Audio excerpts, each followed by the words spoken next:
afternoon to all of you. This afternoon, I'm going to demonstrate the proper hand washing or the hand washing procedure.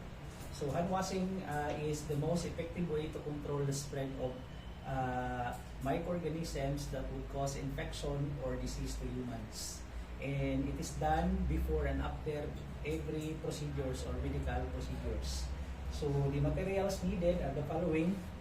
We have the hand soap, we have the towels, clean towel, assuming, and orange stick or toothpick or wooden stick. The purpose of this one is to clean the nails, no? And we have here the nail brush, paper towel or tissue paper. What else? Poset and our PPE. And mag-assuming na lang kung dapat naka-herneta. No, labi na itong mga tagkas ng buhok. Okay, so step number 1. Sige daw ma'am, ipabasa.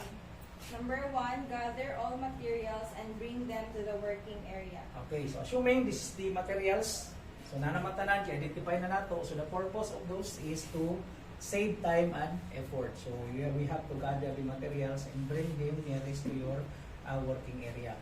The next one is to stand in front of the sink about 2 to 3 inches away. Do not allow clothing to touch the sink during the washing procedure. Ayan. So stand in front of the sink, at least naka-distance 2 to 3 inches away for the purpose of prevention of accidentally splashing of water towards your attire, no, or uniform. But para safe siya, you have to wear PPE or apron. Bagay na siguro sa akin. Ay, sa akin. Igo.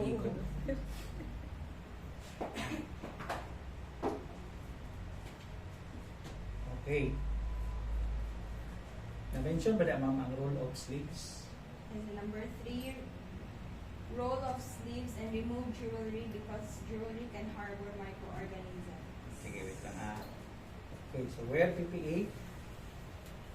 So, for protection of accidental splash of water, so you have to wear apron. And then, remove jewelry. Kung naman yung mga jewelry, because jewelry can harbor microorganisms.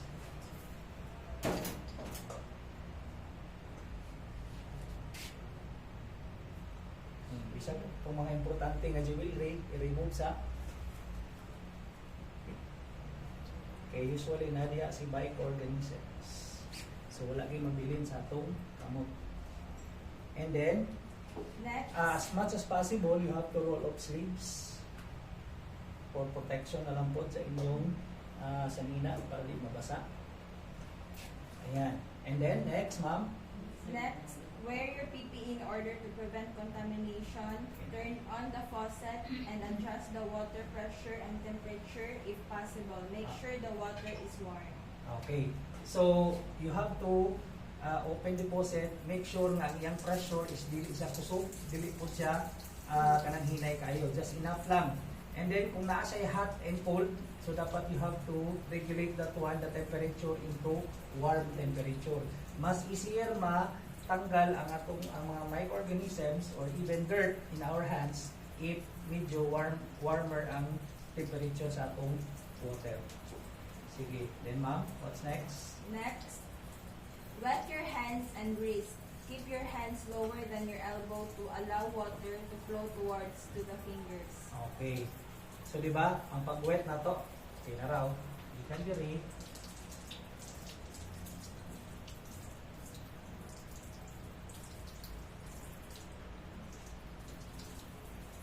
Kani pa na yun.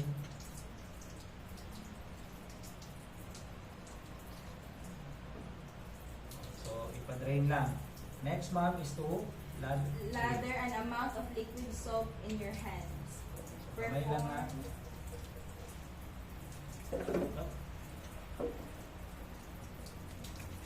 Okay, then. Number 8, perform the proper hand washing techniques. Palm to palm, finger to finger, knuckle to knuckle, knuckle to interlace, knuckle to interlock. Okay, so make sure nga ni-bubble siya ha. So, may mag-bubbles. Okay. Now, karon once na ni mga bubblings of ipano, so start na din ka with the proper hand washing. So first is palm to palm according to ma'am. Tapos sa sunod ma'am? Finger to finger. Okay, so one finger.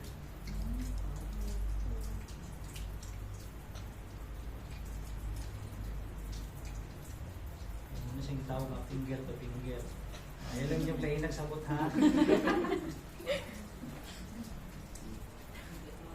Okay. Sunod ma'am, kung saan ganito? Knuckle to knuckle. Okay. Knuckle, knuckle. Knuckle to interlace. Okay, knuckle to interlace. Knuckle, interlace. And then knuckle to interlock. Then interlock. Sunod ma'am. Get the orange stick to clean under fingernails. Wet orange stick before and rinse after use. Then drop into the flat surface without touching it again because it may lead to contamination. Okay, so ang purpose ani dili na sa ngipon na, dili lang sa atong nails. So purpose niya i-rinse sa una, then remove dirt from your nails.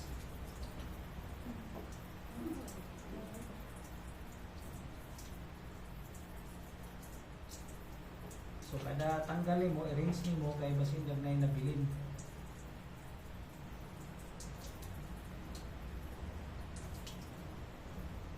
And then drop to the surface and never touch it again para di ka makontaminate. And then what's next ma'am? Next, use the nail brush to brush your fingernails. Wet nail brush before and after use. Then drop it into the flat surface and never touch it again. Okay, sige. So rinse niya po na to. Brush. Grabe ka-arty, no? Grabe Okay, ka dugay. tapos na pa yung style, no?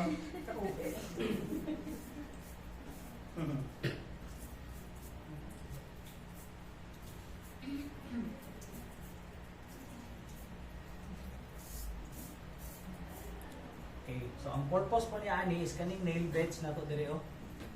Mo po iyahang libyuhan. Okay, drop it and never touch it again. And then what's next, ma'am?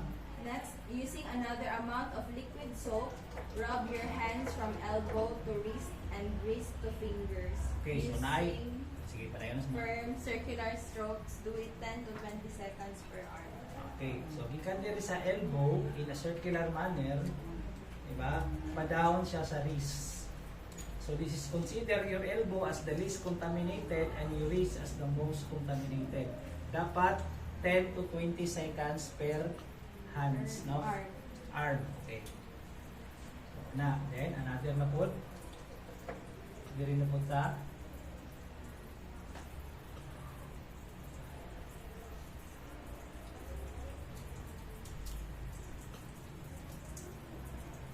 okay, then what's next, ma'am? Next, rinse thoroughly with water flowing from less contaminated to the most contaminated area. Okay, so again, ang ato elbow is the least contaminated. So gikan diri going to the most contaminated. Nag-surrender na ang pusi. Mahina yung tubig. Okay, tapos narot na zero ang tubig.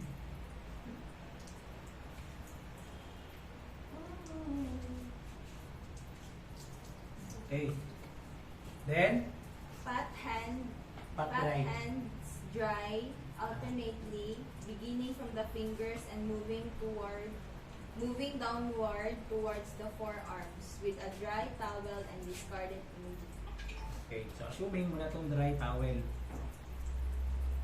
So one side, na one arm po siya. So anak na itong gunitan, diri mo siya intended, so pwede ka mo touch from finger down to wrist and to your elbow. So, sir, basi ni contaminate, why problema kayo? Steady raman siya. Kaya ito lang gipat dry. Diba? So, dili rin na siya mag-contaminate. Tapos, kanina po sa dili na po sa lami itong morning towel. Okay, mas taas-taas kasi lami. Okay, then after that, drop. Then get the And use the paper towel to turn off the faucet and drop it into the garbage can. Then do aftercare. ayan. Bias kasi ako pag nahuman ako, ay ako kusog. Okay, then get the trash bin. Assuming na yung trash bin dali at ibutang. Okay, so limpyo na ka, then do aftercare. Diba? So that's it. Nahuman ako sa akong